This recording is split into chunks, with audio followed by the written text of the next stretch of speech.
Hi, welcome back to Dawn Digs In. I'm Dawn. I like to talk about living a happy, healthier life and things I'm doing in my life that you might find interesting or get some value from.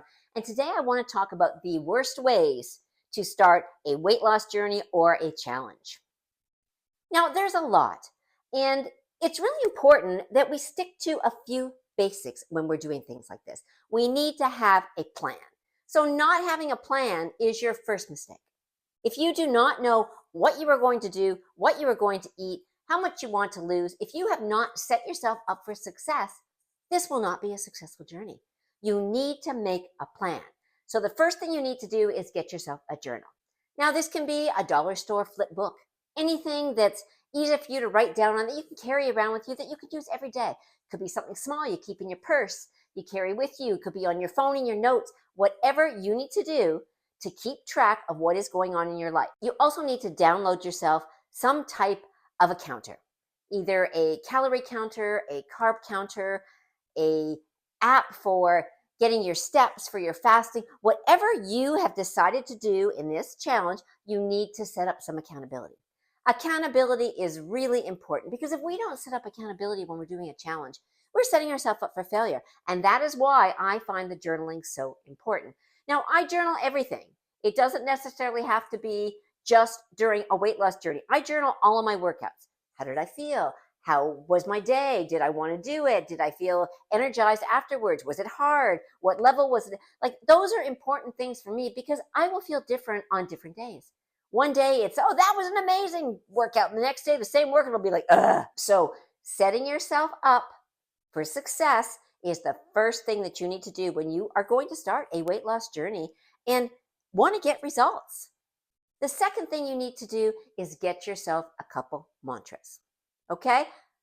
Weight loss and challenges are all about decisions. We make decisions thousands of times a day. And decisions are a really important part of our life because those decisions can make or break what you want to accomplish. You need to get rid of that little voice. You know her. She gets in your head and you don't do well with her. But that is what you need to let go.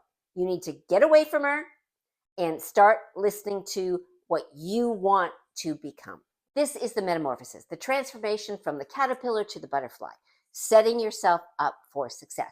What do I need in my cocoon to make this work for me? Because that is the important part, right? Is setting yourself up. You can't go all willy-nilly. So the second thing that you really want to do is to decide what you're going to eat. Setting yourself up for success again means figuring out your meals.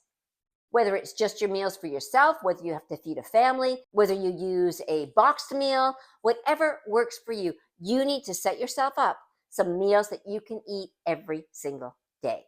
That's right, every single day. Remember when you were a child, when we went to school, we had the same thing every day.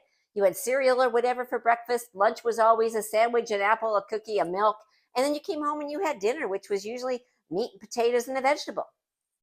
That's how I grew up. And a lot of people grew up with that same way that, this is how we are going to stay focused because when we grew up, we didn't have extras, right? We didn't have drive-throughs. We didn't have places where you could just go and get a quick snack. You either made something or you waited till your next meal.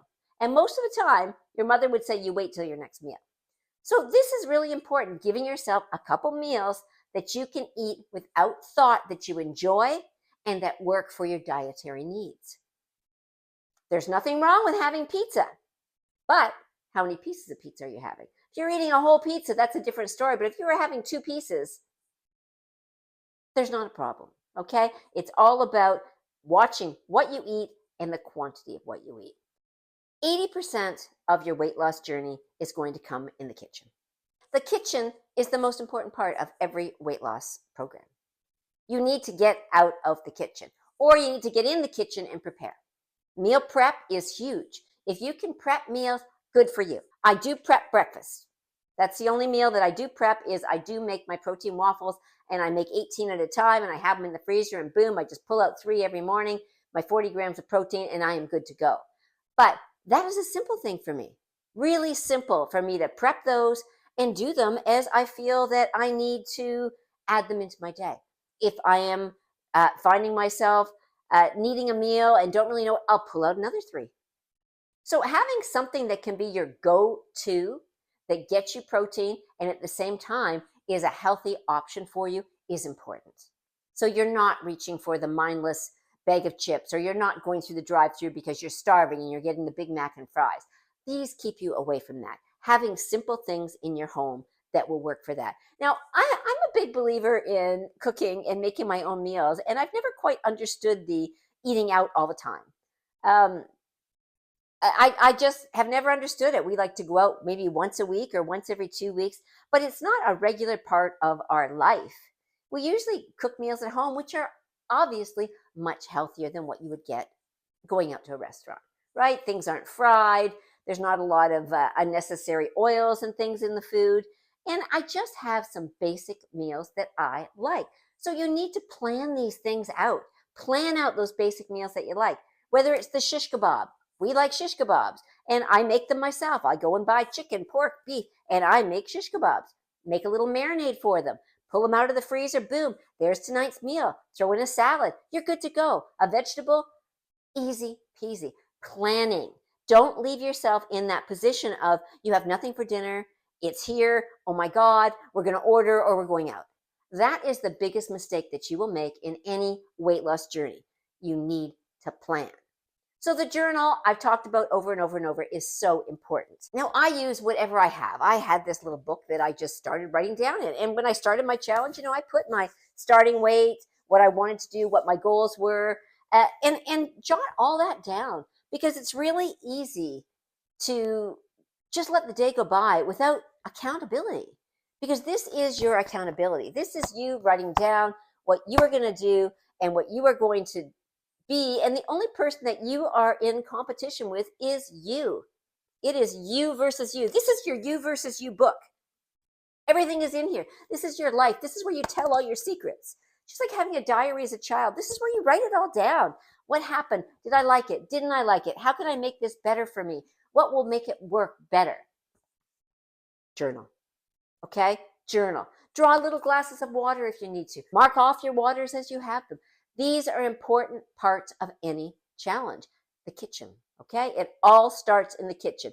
If you need to get rid of the snacks in your kitchen, get rid of the snacks. If you can put the sticker "not today" on your snack, or no, whatever works for you, do that.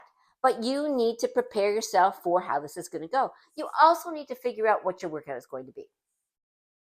What form of exercise do you want to do? Could just be walking. Nothing wrong with that. A good walk, not a lollygag, okay? I see way too many people on way too many pages that lollygag. They're going out for like walk every day. Well, you know what? This isn't walking. You need to get your heart rate up. You need to get your blood pumping. You need to move, okay? You need to get your hips forward and you need to move. Put some stride in that. Put a time frame on it. Give yourself a 20-minute walk out and back. Try to beat that goal every day. I used to use rocks. I would pick up a rock when we started on our walk, and however far we got in half an hour, I'd put a rock there. Then the next day, we'd try to get a little farther and a little farther and a little farther. And when we first started doing that, we got to almost to the bridge. There's a bridge on our walk that we go along. We almost made it to the bridge. Well, by the time that we got finished a couple months later of doing our progressive walking, we were at the second bridge. And we were doing that in our 30 minutes. So we were getting way more steps, where we were starting out with maybe 4,000. By the time we were done, we were at 85. So this is a really important step, is it needs to be progressive, okay? You need to progress through your workouts. You need to have a workout that will help you improve, where you will get better, where you might have started out doing 10 sit-ups and now you're doing 20 sit-ups. Or you might be doing 10 jumping jacks and now you're doing 50 jumping jacks. Whatever it is in your body, it needs to be progressive. You need to get better, because as you lose weight and as you get more efficient, those workouts don't necessarily work for you anymore because they're complacent, right? That workout just becomes, oh, it's just kind of part of my day, and it's benefiting you, but it's not progressing you in your workout. So progression is a really important part of setting yourself up for success. And it's all about the success, right? It's setting yourself up in the kitchen, setting yourself up with our journal, setting yourself up with our workout. All of these things come together to form this nice cohesive bundle that will be our challenge and our workout goals and our success. So if you are struggling to get yourself started, I want you to use these steps. Start slowly, but start. Just start doing something, whether it's a walk around the block, whether it's what I did, walking at the park, whatever you need to do to get started, getting on the treadmill, something, but you need to start. And nothing changes until you start. So you can't complain about not getting results if you don't start. So starting is number one. Being aware of your kitchen, what is going on in there, what will be a detriment for you in that kitchen, what do you need to get away from. Having somebody else that you can flip-flop with so that it's not always you making all of the decisions in your eating is really, really helpful. And making a couple meals that are the same every single day. If you can keep your breakfast and lunch the same, you are winning. Be aware, how many calories are in that? How much protein is in that?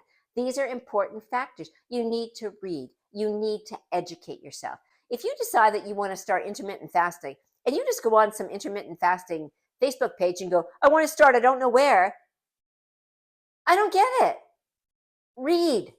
What is intermittent fasting? What will it do for you? What are the benefits? What are the pros and cons of intermittent fasting? Intermittent fasting has worked wonders for me. I find it really easy to go from supper time till noon the next day before I have my breakfast. I find that really easy. It gives my body a chance to heal. Your body does not need to be eating all the time. Your body needs rest periods. Another part of setting yourself up for success is giving yourself time when you are not eating. If you are grazing through your entire day, you are raising your insulin all the time, and that blood sugar is never getting a chance to normalize. And that's what you really want to happen. You don't want to raise your insulin. You want to have a nice steady state, and it only raises when you eat. Because that's what happens. Every time you eat, your insulin goes up. Your body releases it, and this is what happens.